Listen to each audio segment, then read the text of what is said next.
You know Wolverine, the unkillable warrior with unbreakable claws, a mutant whose healing factor has defied death more times than we can count. But what if I told you there was a version of him who didn't just heal fast? A version of Logan who didn't just fight in the present, but across all of time itself? What if Wolverine could control time?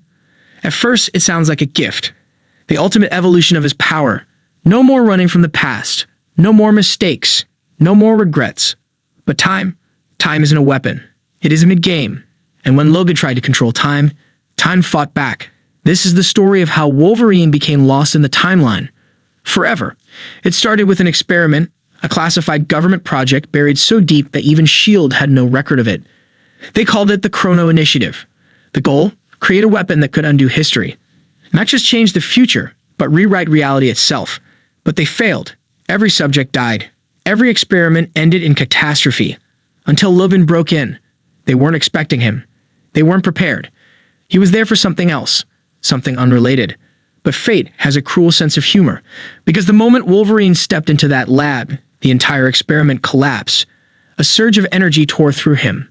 His body burned with blue fire, his adamantium skeleton vibrating at a frequency it had never known before. And then, everything stopped.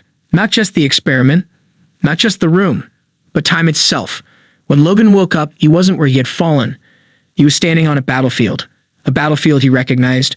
Normandy, 1944. He had been here before, during the war. But this time, something was wrong. He saw himself, a younger Wolverine, standing there ready to fight. Two versions of the same man in the same moment. And that's when he understood. This wasn't just time travel. This was something else. Something worse. He wasn't moving through time. Time was moving through him. Every moment of his life was unraveling at once. 1 second, he was in Normandy. The next, he was in Japan, watching himself train with the samurai. Then he was back in the Weapon X facility, claws dripping with blood from the first time they forced him to fight. And then he saw something he was never supposed to see. His own